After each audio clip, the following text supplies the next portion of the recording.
तो एक्सरेज क्या होती है? एक्सरे आपकी हाई एनर्जेटिक इलेक्ट्रोमैग्नेटिक वेव होती है जिसकी वेवलेंथ 0.1 एंगस्ट्रॉन से 100 एंगस्ट्रॉन तक रहती है। ठीक है, तो क्या लिखोगे? सबसे पहला पॉइंट लिख लो आप, एक्सरे क्या होती है? High energetic electromagnetic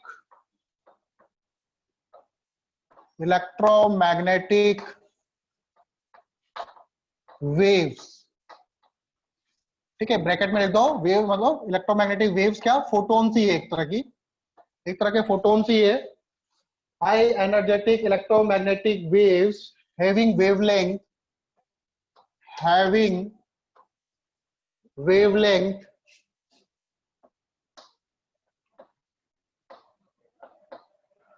0.1 angstrom to 100 angstrom. ठीक है, अगर कोई इलेक्ट्रोमैग्नेटिक वेव है जो 0.1 एंगस्ट्रॉन से 100 एंगस्ट्रॉन है तो वो आपकी क्या होगी? एक्सरे होगी। ठीक है, अब एक्सरे को कैसे प्रोड्यूस करते हैं, कैसे बनता है? ठीक है, तो एक ट्यूब होती है जिसको बोलते हैं कूलिज ट्यूब, उसमें एक्सरे का प्रोडक्शन होता है। ठीक है, कूलिज ट्यूब में एक्सरे का प्रोडक्शन होता है। देखो कूलिज ट्यूब में क्या क्या है, कैसे एक्सरे प्रोड्यूस करते हैं, अभी इसका कॉन्सेप्ट भी पढ़ेंगे हम लोग। कूलिज ट्यूब,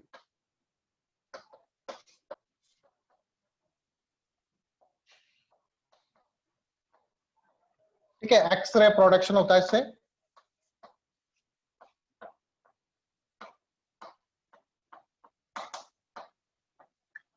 ठीक है, तो देखो इसमें क्या करते हैं,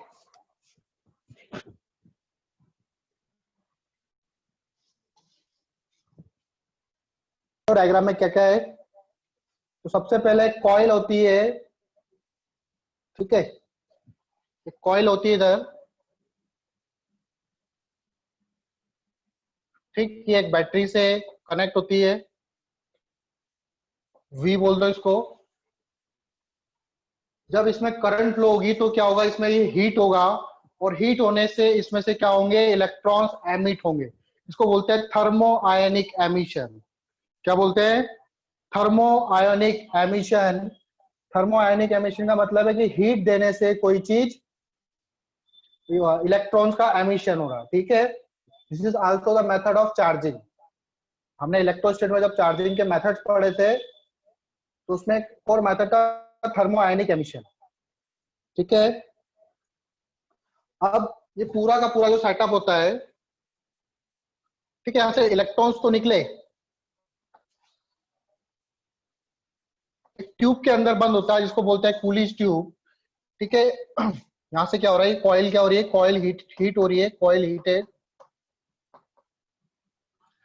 और यहां पर आपका एक टारगेट मेटल होता है, जिस मेटल पर ये टारगेट मेटल जो होता है 45 डिग्री के एंगल पर होता है, इस तरह से। ठीक है, यहां से इलेक्ट्रॉन्स एमिट हो रहे हैं इस तरह से।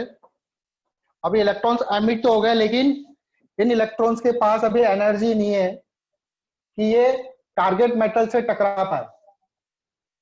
ठीक है, जैसे आप उसको हीट करोगे तो क्या होगा, इसमें से इलेक्ट्रॉन्स एमिट होंगे, लेकिन ये इलेक्ट्रॉन्स अभी टारगेट मेटल के पास नहीं जा पा रहे। तो कैसे जाएंगे टारगेट मेटल के पास?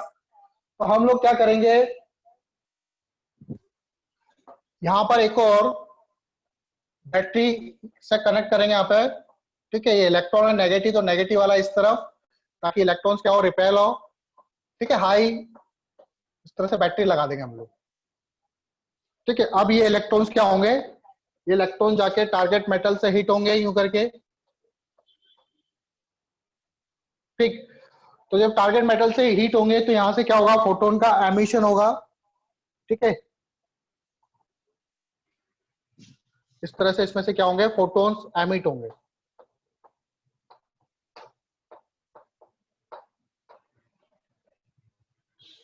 ठीक, तो जनरल कॉन्सेप्ट जो है वो उसका यही है, कॉइल को हीट करते हैं, इलेक्ट्रॉन्स एमिट होता है, और ये जो इलेक्ट्रॉन्स एमिट हुए इसके पास इतनी एनर्जी नहीं होती, तो इसलिए हम लोग एक और बैटरी लगा रहे हैं यहाँ पे वीवी। ये आपका किलो वोल्ट में होता है, इसको प्राइमरी बोल दो, इन किलो वोल्ट, ठीक है, केवी में होता है ये। और ये आपका सेकेंडरी बैटरी वीएस, ठीक है, ये किलो वोल्ट में नहीं होता है, जनरली सिर्फ वोल्टेज में होता है, ठीक है। और ये जो टारगेट मेटल है,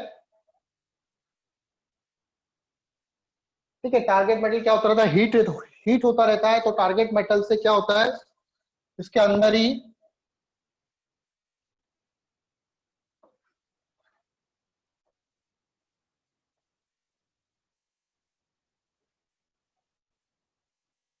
टारगेट मेटल को ठंडा करने की जरूरत पड़ती है, तो अंदर इसके क्या होता है, कूलेंट फ्लो करता था। कूलेंट का काम क्या है, इस टारगेट मेटल को ठंडा करना, ठीक है। कूलेंट का काम है टारगेट मेटल को ठंडा करना या उसको ठंडा रखना, ठीक है। यहां से आपका कूलेंट इसके अंदर फ्लो करता रहता है, ठीक है। क्या होता है, इलेक्ट्रॉन जब टकराएंगे तो क्या होगा, हीट एनर्जी प्रोड्यूस होगी, हीट प्रोड्यूस होगी, तो उससे क्या होता है, इसको ठंडा करने की जरूरत पड़ती है हम लोगों को, तो कूलेंट इसके अंदर फ्लो करता रहता है, ठीक है। अभी ये देखो, ये सर्किट जो है कंप्लीट नहीं हुआ, तो सर्किट को कंप्लीट करने के लिए क्या करते हैं हम लोग, सर्किट अभी पूरा कंप्लीट नहीं हुआ, सर्किट में यहाँ हाई पोटेंशियल फ्लो हो गया, यहाँ पर लो पोटेंशियल बन गया, ठीक है, नेगेटिव है। तो यहाँ पर क्या होती है, कॉपर रॉड होती है,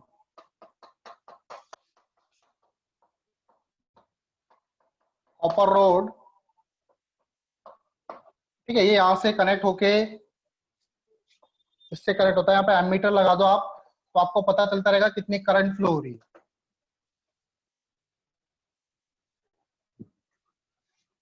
ठीक है। बात समझ में आई, ठीक है। तो फोटोन इस तरह से एमिट होते हैं इसमें। पूरे सेटअप को बोलते हैं एक्सरे ट्यूब या फिर कूलिज ट्यूब बोलेंगे। टारगेट मेटल की कुछ प्रॉपर्टीज होती है, प्रॉपर्टीज के बारे में हम लोग डिस्कस करेंगे अभी, ठीक है। किसी को कोई डाउट है तो पूछ लो। तो देखो, टारगेट मेटल की प्रॉपर्टीज ऑफ टारगेट मेटल,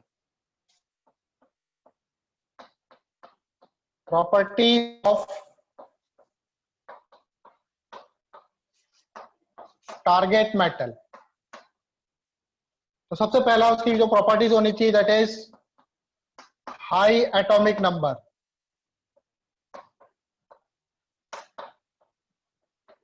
उसका एटॉमिक नंबर हाई होना चाहिए, ठीक है। एटॉमिक नंबर को हम लोग Z से डिनोट करते हैं, उसका एटॉमिक नंबर हाई होना चाहिए।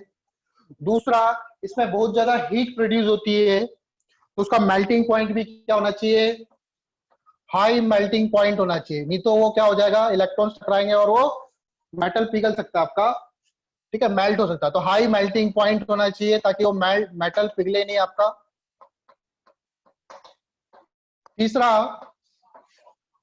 उसका मेल्टिंग पॉइंट हाई हो गया, ठीक है। उसकी हाई स्पेसिफिक हीट कैपेसिटी होनी चाहिए, high specific heat capacity.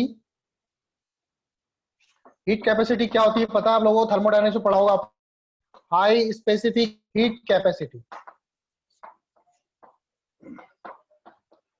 High specific heat capacity generally क्या होता है, heat energy delta Q equal to होता है mass S into change in temperature. इस एस को बोलते हैं specific heat capacity, specific heat capacity बोलते हैं इसको, ठीक है। स्पेसिफिक हीट कैपेसिटी की डेफिनेशन क्या होती है, 1 ग्राम पानी को या फिर 1 ग्राम बॉडी को 1 डिग्री सेल्सियस टेम्परेचर राइज करने में जितने अमाउंट ऑफ हीट एनर्जी की रिक्वायरमेंट होती है, that is called specific heat capacity. तो हाई स्पेसिफिक हीट कैपेसिटी होनी चाहिए। तो था उसका जो कंडक्टिंग ऑफ हीट है, ठीक है, हीट कंडक्शन भी काफी ज्यादा होना चाहिए, हाई कंडक्शन ऑफ हीट, तभी वो अपनी जो हीट है उस हीट को क्या कर पाएगा, कूलेंट को दे पाएगा और इजीली ठंडा हो पाएगा। हाई कंडक्शन ऑफ हीट, और इसके एग्जांपल कौन कौन से हैं, टंगस्टन या मॉलिब्डेनम, ठीक है, यही सिंबल होता है टंगस्टन और मॉलिब्डेनम का।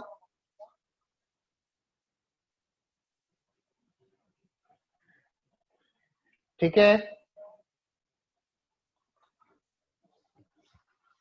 तो ये प्रॉपर्टीज होती है टारगेट मेटल की। अच्छा, जो वीएस है, वीपी मैंने बताया था, वीपी जो होता है वो होता है अप्रोक्स किलो वोल्ट में, और जो वीएस होता है उसकी अप्रोक्स वैल्यू होती है बहुत ही कम, it is equal to 10 volt. ठीक है, काफी ज्यादा डिफरेंस है। वीएस जो होता है वो 10 वोल्ट होता है। अच्छा, आप लोगों ने इस तरह से वो बनाया था, कॉइल बनाई थी, तो इसमें से इलेक्ट्रॉन्स एमिट हो रहे थे। एक्चुअल में ये क्या होता है, इस तरह से एक उसके अंदर बंद होता है, तो जो इलेक्ट्रॉन्स निकले यहां से तो क्या करेंगे, एक बीम की तरह निकलेंगे, तो इसे कॉलीमीटर बोलते हैं। ठीक है, आप लोग चाहो तो इसको बना लेना वहां पे, इसे कॉलीमीटर बोलते हैं। कॉलीमीटर का काम क्या है, जो इलेक्ट्रॉन्स एमिट हुए इसको एज ए बीम फॉर्म करना। अगर कॉलीमीटर नहीं होता तो इलेक्ट्रॉन एकदम से यूं करके निकलते। ठीक है, कॉलीमीटर अगर नहीं होता तो इलेक्ट्रॉन जो है वो क्या करते, इलेक्ट्रॉन एकदम से यूं करके निकलते। ठीक है, बीम की शेप में नहीं निकलते। तो कॉलीमीटर का काम है, कॉलीमीटर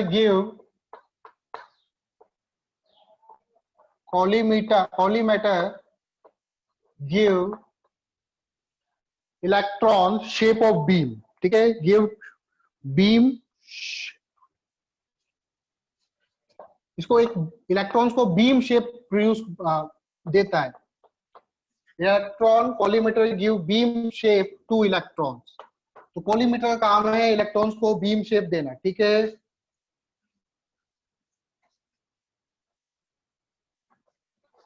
अब क्या होता है जब ये टारगेट मेटल से स्ट्राइक हो गया,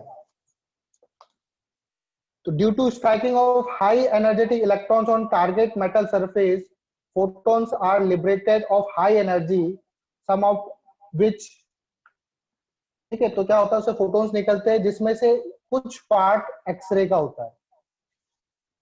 ठीक है, तो अब लिखोगे आप due to striking of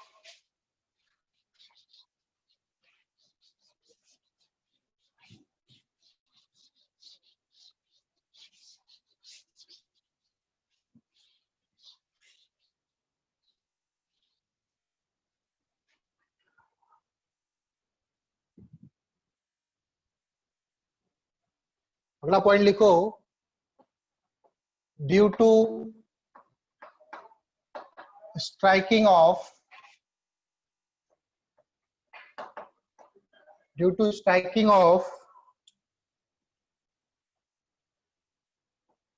high energetic electrons to target metal,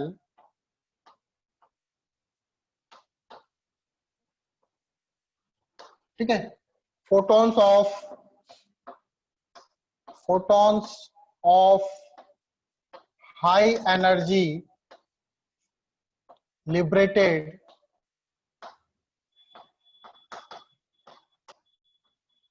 ठीक है, तो हाई एनर्जी के फोटोन्स क्या होते हैं, निकलते हैं जिसमें से कुछ पार्ट में एक्सरे होती है। ठीक है, सभी पार्ट में नहीं होती। ठीक है, protons of high energy liberated, some of which constitute X-ray, some of which